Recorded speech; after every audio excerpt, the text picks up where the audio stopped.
involving the Indiana Fever organization. Well, this looks interesting because it looks like Briana Turner lied. That's what this looks like, because the Indiana Fever have now released a lengthy statement through USA Today. The situation involving the Indiana Fever has become much more serious after Briana Turner accused the organization of covering up sexual harassment. Turner claimed that a male staff member was fired for sexual harassment and that players were encouraged to stay quiet about what happened. That is an extremely serious accusation because claims like this can damage reputations, careers, and an entire organization. But if Briana Turner is telling the truth, why hasn't she provided a single piece of evidence to support such a serious accusation? That question is now at the center of this controversy. Turner was asked by reporters for details, evidence, names, or specific information supporting her claim, but her response was no comment. The Indiana Fever later released a statement saying they wanted to set the record straight. According to the Fever, had denied a sexual harassment allegation raised by Briana Turner, who played for the team last season. Quote, "We want to set the record straight," Fever said in a Wednesday, August 5th statement. There is no allegation of sexual harassment. No players were directly involved, and we never sought to silence them. As we previously... There was no allegation of sexual harassment, no players were directly involved, and the organization never attempted to silence anyone. That left two completely different versions of the story. Turner says the Fever covered up harassment and told players to keep quiet. The Fever says that never happened. Turner made the allegation on July 22nd while responding to a social media discussion about transgender athletes. Earlier that day, former Fever teammate Sophie Cunningham had spoken to ESPN about transgender participation in women's sports. Cunningham said she supported transgender people but did not believe trans women should compete in women's sports. Turner responded to those comments and then brought up the alleged workplace incident. Second, Briana Turner alleged the WNBA team fired a male employee for sexual harassment last season and encouraged players to, quote, keep quiet about it. The now Aces forward made the allegation on social media X in a series of posts defending transgender people. Earlier that day, Sophie Cunningham, Turner's former Fever teammate, was quoted in an ESPN article saying she supported transgender, claiming that a male staffer had been fired for sexual harassment and that players had been encouraged to stay quiet. The Fever's first response was relatively measured. The organization said protecting players and employees was a top priority, that concerns were taken seriously, and that matters were investigated thoroughly. They also explained that they do not publicly discuss personal matters involving former employees. That is a common approach when dealing with personnel issues because organizations generally keep employee matters private. But after Turner's accusation spread online and received media attention, the Fever released a much stronger statement on August 5th. They said there was no sexual harassment allegation, no players were directly involved, and they never sought to silence anyone. That statement directly challenged the central part of Turner's story. The situation then created an obvious question. The workplace is a top priority.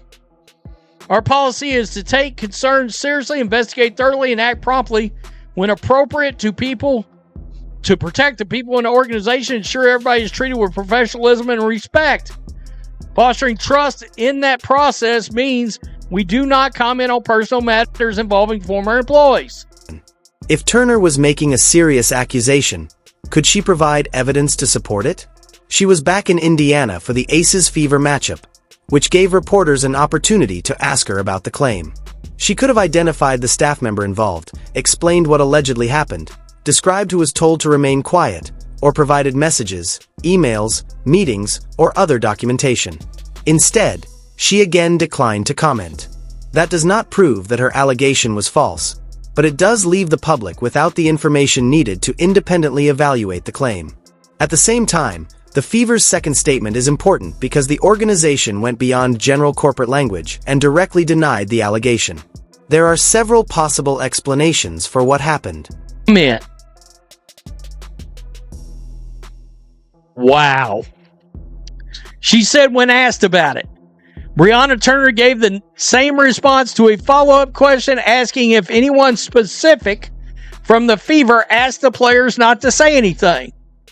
So she said no comment to that as well. So what happened here? Did she lie or did the Fever quiet? It is possible that a male employee was terminated or left the organization because of workplace conduct, while the circumstances were different from the way Turner described them. It is also possible that the situation was misunderstood or exaggerated, and it is possible that additional information exists that has not been made public. Based on the available statements, none of those possibilities can be confirmed. What can be established is that the public does not know exactly who the employee was, when the employee left, or why. Turner says the situation involved sexual harassment and that players were told to keep quiet. The Indiana Fever denies that there was a sexual harassment allegation and denies attempting to silence anyone. Turner has been given opportunities to clarify her claims, but she has not publicly provided the details necessary to verify them. That means the dispute remains unresolved.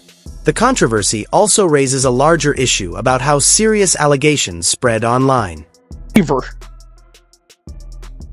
Because Briana Turner was mad over the transgender thing that Sophie Cunningham said? I don't know. But you were quick to throw it out there, and now you've got no comment.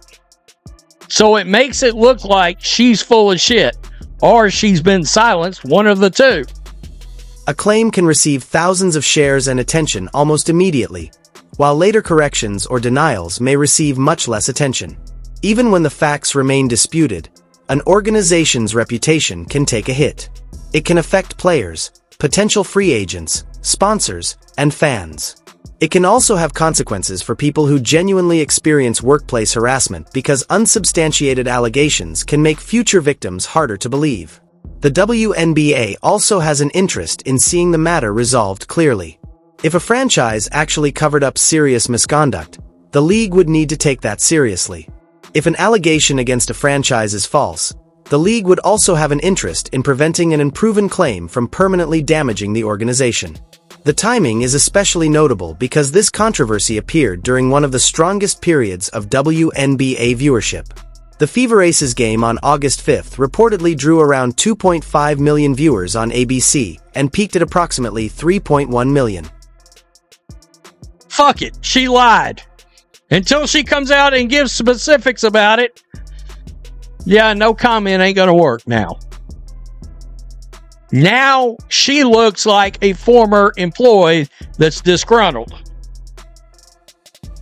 So fuck it, she lied. Until further notice and specifics. The previous Fever Aces matchup also attracted a massive audience, showing how much attention the Fever and Caitlin Clark continue to generate. Instead of that attention being focused entirely on basketball and the playoff race, this controversy has become part of the conversation. If Turner genuinely believed the Fever had covered up harassment, there were other channels available to report those concerns, including the league, the players' union, or legal counsel. Instead, the allegation emerged during a social media argument about transgender athletes, making the timing an important part of the discussion. Sophie Cunningham has largely stayed away from the follow-up controversy. She made her position about transgender athletes clear and did not appear to engage directly with Turner's harassment allegations. SI. ESPN's PR department made a post on X Tuesday and announced the ABC broadcast of the Fever Lynx game drew 2.5 million viewers. Damn. And peaked at 3.1 million viewers. The larger issues involved here are separate. People can debate transgender participation in women's sports while also demanding accountability for workplace harassment, discrimination, unequal treatment, and other workplace concerns. The real question now is what happens next. Will Briana Turner provide evidence supporting her allegations?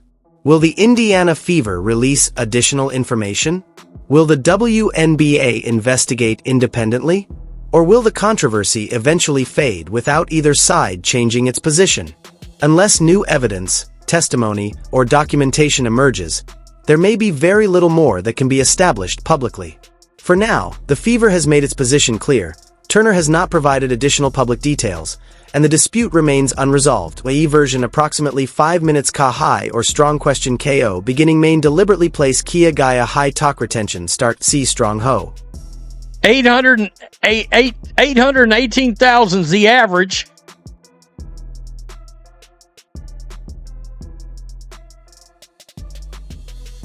Got 2.5 million. Interesting.